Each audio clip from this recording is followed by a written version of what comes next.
Wedding Bells Ahead by Arleta Richardson. Chapter 2. A New Family. I moved in with Augusta the week before school began. "I declare," she said as Len carried my trunk into the spare room. "Looks like at least 3 of you coming.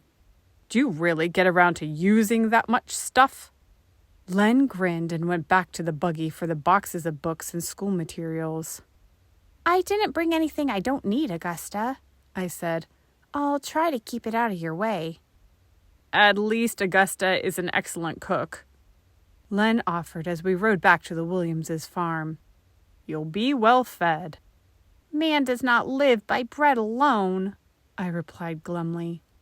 "It's going to be a long year." Mrs. Williams attempted to console me as we sat around the familiar table in her kitchen.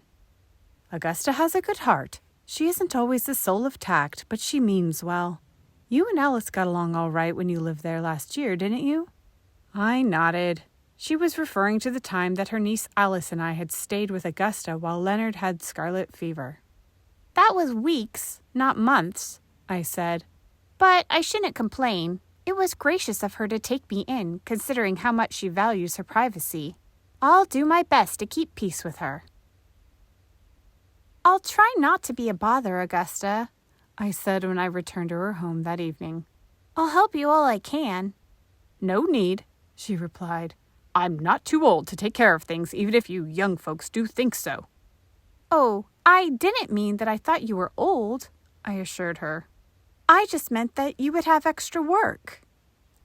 "Can't deny that," she said. "But I was never one to shirk my duty as I see it.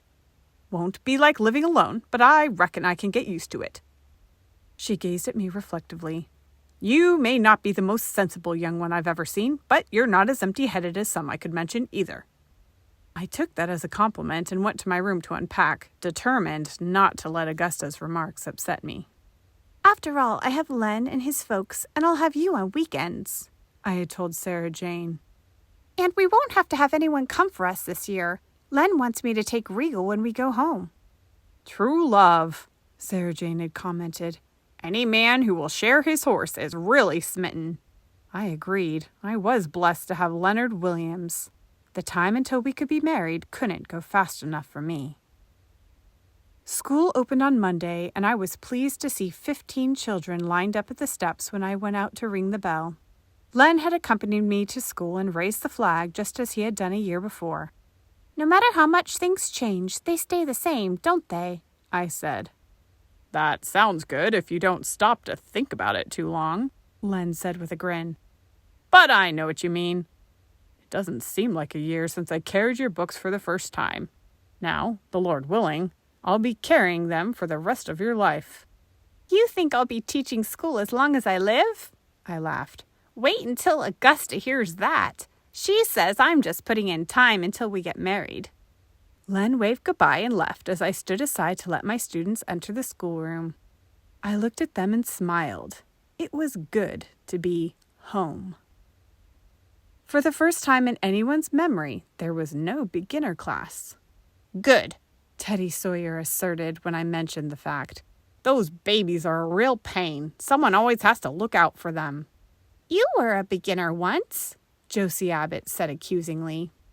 "And not very long ago either," his sister Hannah reminded him. "And you're not any less a pain because you're in the 3rd grade." "This is hardly the way to start a new year, is it?" I said. "I'm sorry I brought it up. Suppose you tell me what you did this summer that was fun." As the children mentioned swimming in the pond, the Sunday school picnic, and trips to town, my mind drifted back to the long, hot summers of my childhood when Sarah Jane and I found so many things to do. I returned to the classroom with a jolt to hear Teddy shouting angrily at Edward Alexander. You never, I know where you went this summer and you never went to no circus." "Theodore," I said sharply, "come here, please." Sullenly, Teddy got out of his seat and stood before my desk. "Whatever is the matter with you today? Did you get out on the wrong side of the bed?" Teddy looked surprised.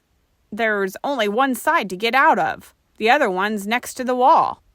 That's just a saying, Teddy. It means that you got up feeling cross. Why were you shouting at Edward? 'Cause he said he went to the circus and he never did. I looked at Edward. Well, I wished I could, he mumbled. I'm sure you did, I replied. Many of us didn't get very far from home this summer, but we are going to have a good time in school. Carrie and Prudence, will you hand out the books? The rest of the day passed smoothly, and by dismissal time we were settled into a routine of sorts. Elsie Matthews stopped by the desk after school. I'm glad you're back, Miss O'Dell, she said shyly. Thank you, Elsie, I replied. So am I. I missed all of you this summer. How is your mother? Fine. She wants you to come and have supper with us one evening. She paused. Shall I wait and walk home with you? You don't have to wait, I told her. Don't you walk home with some of the other girls?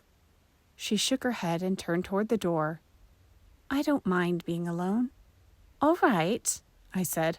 I'm almost ready to leave. I'd like to walk with you. Augusta had tea and fresh cookies ready when I came in. Don't know how you stay so little with all the food you put away, she commented. 'Tain't as if you were out working in the field all day either. School teachers have a pretty soft job.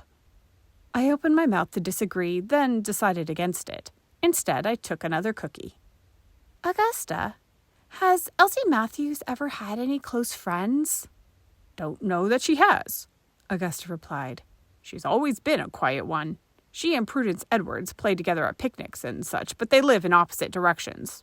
Why do you ask? She just seems rather lonely. I don't mind having her walk home with me, but I wish she had friends her own age. School had been in session about 2 weeks when Elsie arrived one morning looking more animated than I'd ever seen her. Miss O'Dell, guess what? The place next to ours has been sold, and Pa heard the new owners have children. Wouldn't it be wonderful if there was a girl? It would indeed, I said. When do they arrive? This week. They're coming from Ohio. We'll look forward to having them, I told her. We have plenty of space for more children in our room. I hope they're boys, Joel Gage put in. What we need is more boys. Nobody ever needed more boys, Hannah retorted. Girls are much nicer to have around. Which would you rather have, Miss O'Dell? Prudence asked.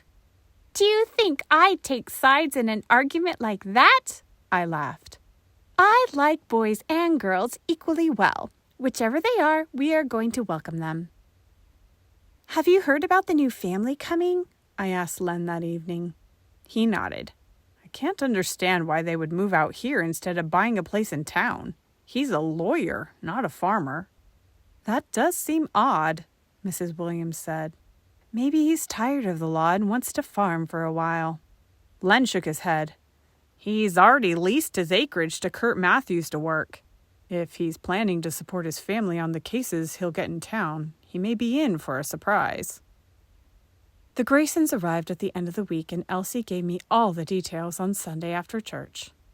They have 2 children, she reported. There's a girl my age and a boy in the 4th grade. They weren't unpacked to come to church today, but I'll bring Serena and Daniel to school with me tomorrow. Serena, I thought. That's a nice, calm name. Would it be too much to hope that my new 7th grader would live up to it? I think I'll take some bread to the new folks, Augusta announced on Monday morning. She's likely not had much time to bake yet. That will be nice, Augusta, I said. I'm sure they'll appreciate it. And you'll find out all about them, I added to myself. There would be no secrets about the Graysons with Augusta on the trail. The girls were on the school grounds when I arrived. Serena reached out her hand to me. Good morning, Miss O'Dell, she said. I'm Serena Grayson, and this is my brother Daniel. She grabbed a small boy who was racing past us. Say good morning, Daniel. Morning, he shouted. I looked down at a mischievous, grinning face. I liked Daniel immediately. Good morning, Daniel, I said. We're glad to have you here. He nodded and continued on his way, and I turned to his sister. And we're glad to have you too, Serena. It will be nice for Elsie to have someone her age living nearby. I hope you'll be happy here. Thank you, Serena replied. I've never attended a one-room school, but I'm sure it will be interesting. The others were arriving, and Daniel lost no time in joining the boys in a game of stickball. We could hear him over the hubbub of the yard. Daniel is not a quiet child, Serena informed me. Mama keeps reminding him to lower his voice to a roar, but it doesn't do any good. You get accustomed to it after a while. It was time for the bell, and we lined up at the steps, the children eyeing the newcomers curiously. Serena took her place beside Elsie and Prudence, and Daniel joined Hannah Sawyer in the 4th row. We opened the day as usual with the salute to the flag, Bible reading, and prayer. A different student read the scripture each morning, and I asked Serena if she would like to read for us. Certainly, she replied. I'd be glad to. She came to the front of the room and took the Bible I had opened to the day's verses. As I listened to her read in a clear voice, I had the feeling that this 11-year-old was a little too cool and placid. It was hard to tell what she was thinking about her first morning at North Branch School. Our science lesson that afternoon described various kinds of clouds, and we went outside to identify the ones in the sky. Isn't God good to give us such beautiful weather? I remarked. We don't know if there is a God, Daniel bellowed. Mouths dropped open, and all eyes turned toward the new boy. You don't know? Teddy gasped. Everybody knows about God. Not us, Daniel replied. Do we, Serena?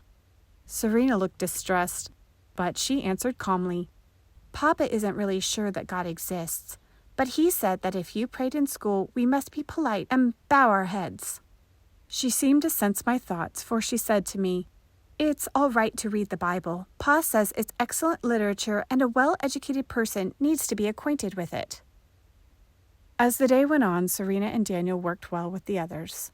The children seemed to have forgotten the unexpected announcement, but I knew that by nightfall there wouldn't be a home in the valley that hadn't heard that the Graysons didn't believe in God. The ones the children didn't reach, Augusta would. End of chapter 2.